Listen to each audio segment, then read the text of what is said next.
On va commencer un nouveau chapitre, enfin c'est plutôt la fin d'un ancien chapitre et on va parler de lois exponentielles.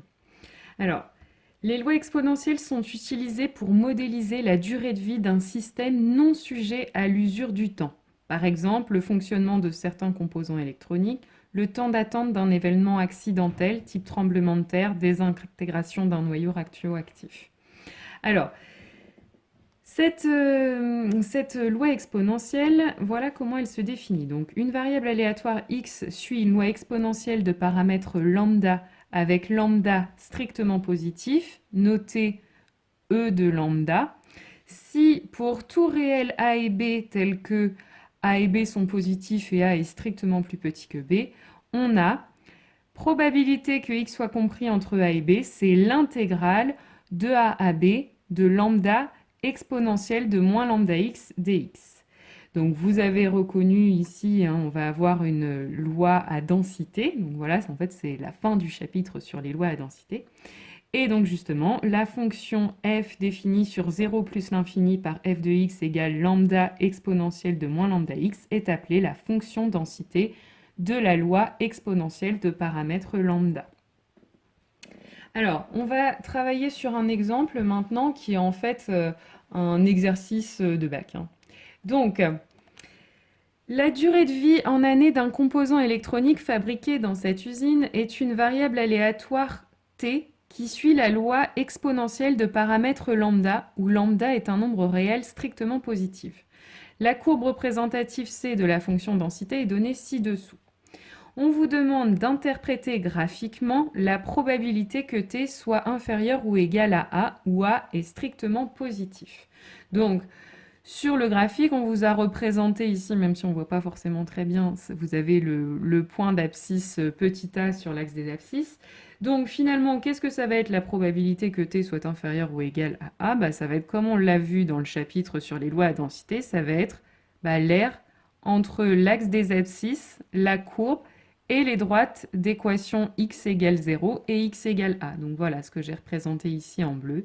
C'est la probabilité que t soit inférieur ou égal à petit a. Alors maintenant, montrez que pour tout nombre réel t strictement positif, la probabilité que t soit inférieur ou égal à t, c'est 1 moins exponentielle de moins lambda t.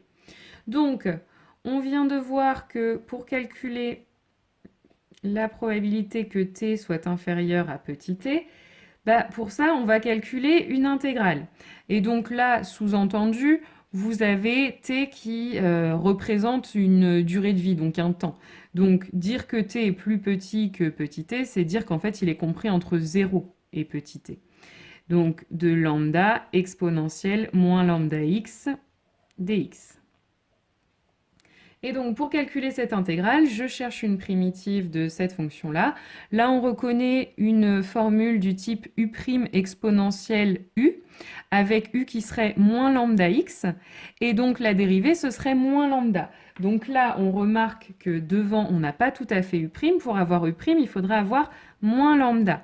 Donc, je rajoute le moins, et pour compenser, j'en rajoute un deuxième. Moins, moins, ça s'annule.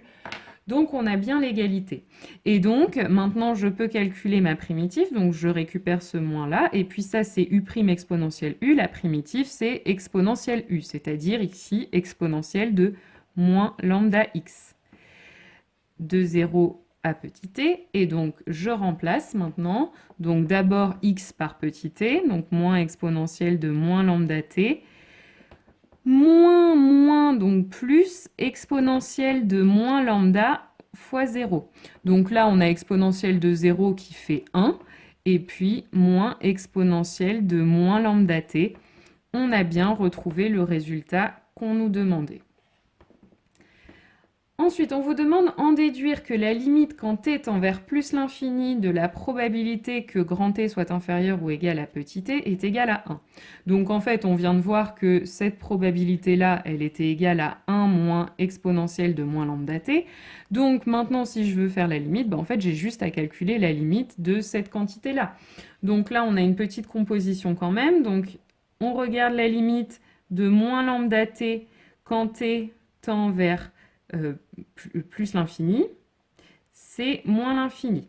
Et ensuite, on regarde la limite de exponentielle de grand X quand grand X tend vers moins l'infini. Et ça fait 0. Donc, par composition, la limite quand t tend vers plus l'infini de exponentielle de moins lambda t, c'est 0. Et ensuite, par somme,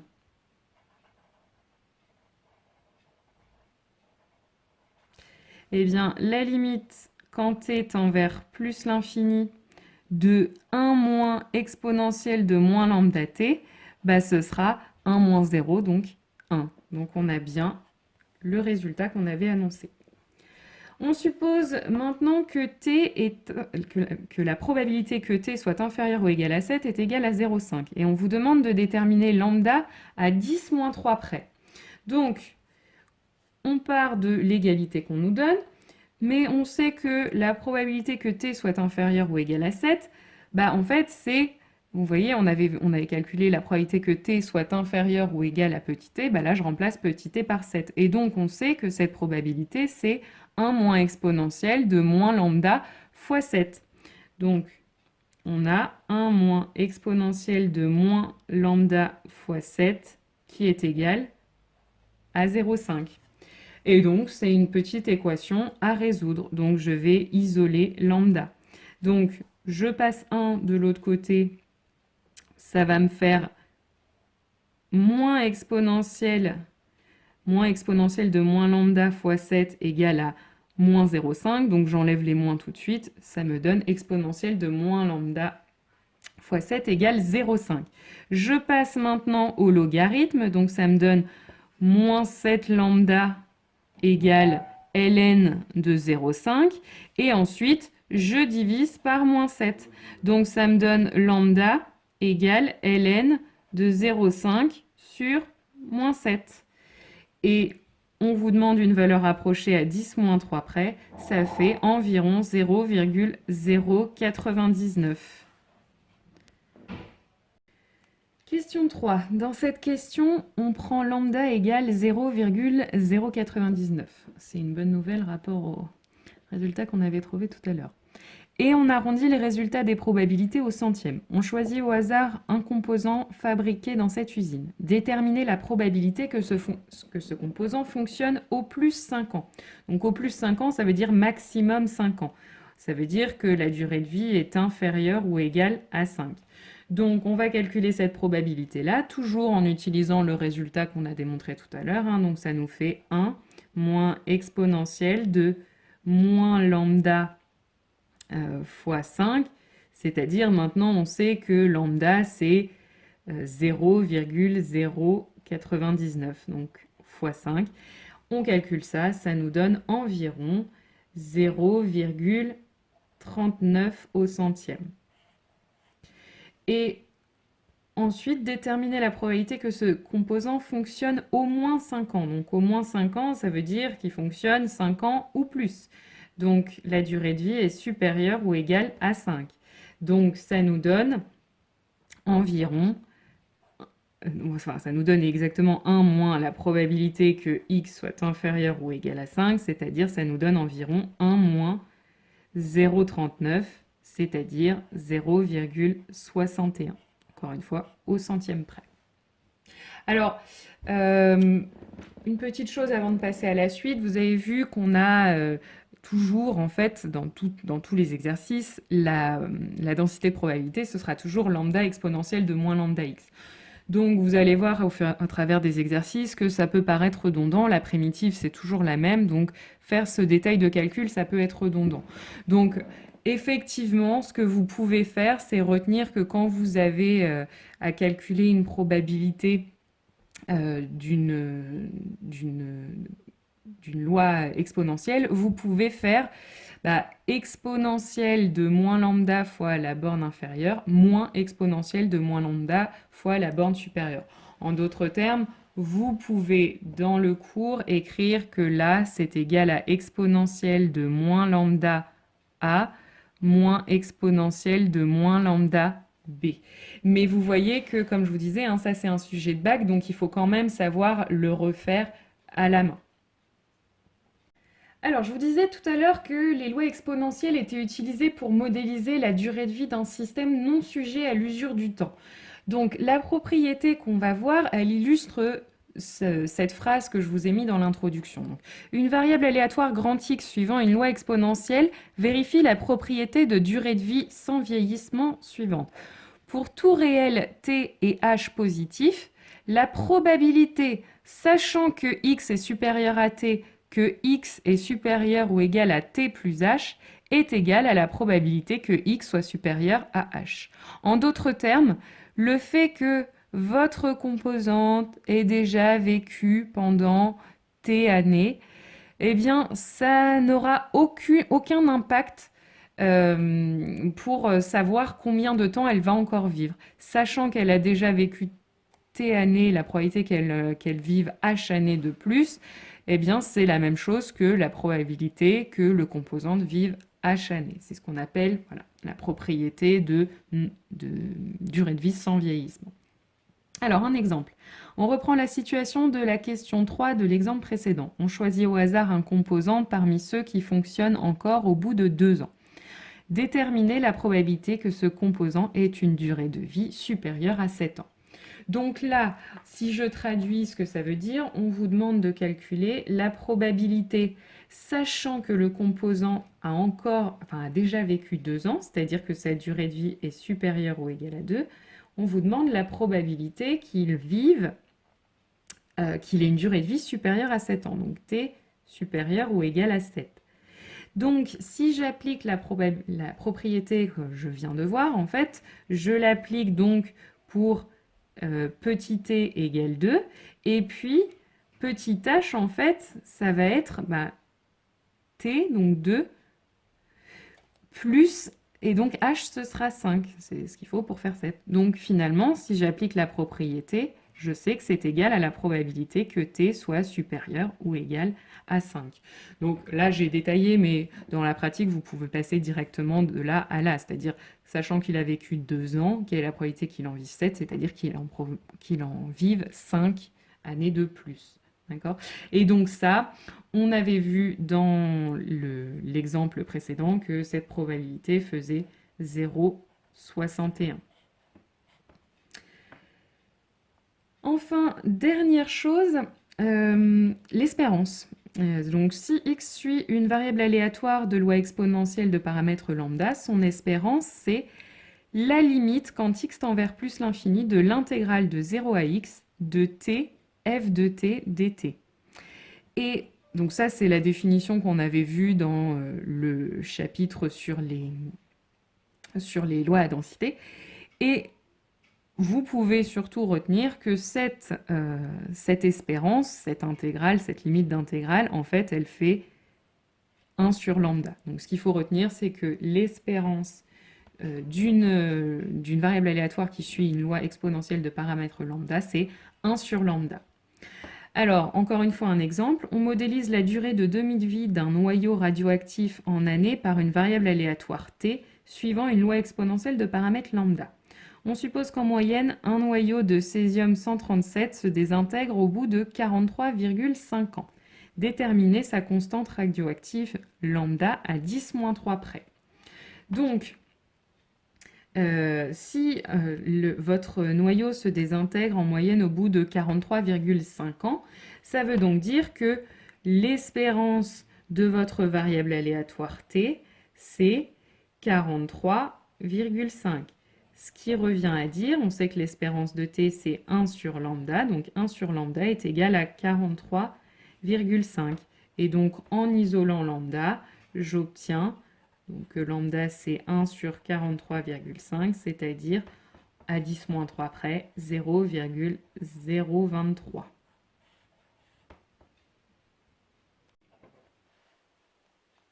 Alors, notre chapitre est presque terminé. Il nous reste juste à démontrer cette dernière propriété. C'est-à-dire, nous, ce qu'il va falloir démontrer, c'est que la limite quand x tend vers plus l'infini de cette intégrale est égale à 1 sur lambda. Donc c'est ce qu'il nous reste à faire. Donc la première étape, ça va être de trouver donc une primitive à cette fonction-là, t, f de t dt, pour pouvoir calculer notre intégrale. Alors, cette primitive, je vais vous la donner et il faudra juste montrer qu'effectivement, c'est une primitive. Donc, la fonction qui sera notre primitive, donc ce sera la fonction grand F définie sur R par grand F de t égale moins petit t plus 1 sur lambda exponentielle de moins lambda petit t. Alors, on va calculer sa dérivée. Un peu d'accent sur le A. A pour dérivée. Et on va donc la calculer. Donc, grand F' de t, je vais donc calculer sa dérivée. Donc attention, on a un produit. Donc vous avez ici U et ici V. Donc U', ça va donc être la dérivée de t, c'est 1. 1 sur lambda, c'est une constante, donc 0. Donc la dérivée, ça va être moins 1 exponentielle de moins lambda t plus, et donc moins t plus 1 sur lambda multiplié par la dérivée de exponentielle de moins lambda t, c'est-à-dire moins lambda, ça c'est la dérivée de la puissance, exponentielle de moins lambda t. Ensuite, je remarque que dans cette dérivée, j'ai un facteur commun qui est le exponentiel de moins lambda t. Donc je factorise. Ça me donne moins 1. Donc là, moins fois moins, ça va faire plus. Et donc, il va me rester plus t plus 1 sur lambda fois lambda. Je vais développer maintenant cette parenthèse. Donc, ça va me faire lambda t plus 1 sur lambda fois lambda, ça va faire 1. Et finalement, le moins 1 et le 1 vont s'annuler. Donc, il va me rester exactement t fois lambda exponentielle moins lambda t. C'est-à-dire t fois petit f de t, où petit f, c'est la densité de la fonction densité de la loi exponentielle. D'accord? Donc, maintenant que, donc là ce que j'ai démontré, donc grand F est une primitive de la fonction qui est t associe t f de t sur R. Plus. Oui, donc j'avais oublié le plus ici, on est défini seulement sur R+. Alors, du coup, on peut calculer l'intégrale qui nous intéresse depuis le départ, donc c'est-à-dire l'intégrale de 0 à x de t lambda exponentielle de moins lambda t dt. Et on a trouvé une primitive de cette fonction-là, donc c'est moins t plus 1 sur lambda exponentielle de moins lambda t. Donc maintenant, je remplace tous les t par x dans cette expression, j'obtiens ça. Et ensuite, je soustrais je remplace tous les t par 0 dans cette expression. Et puis ensuite, là, j'ai moins lambda fois 0, donc ça me fait 0. Donc j'ai exponentielle de 0, 1, fois 1 sur lambda, ça fait 1 sur lambda. Donc là, j'ai calculé l'intégrale. Donc j'ai plus que maintenant qu'à calculer la limite de cette expression. Sauf que si j'essaye de le faire là actuellement, donc je dois faire tendre x vers plus l'infini. Donc x plus 1 sur lambda, ça tend vers plus l'infini. Avec le moins qui est là, ça tend vers moins l'infini. Ça va tendre vers moins l'infini aussi.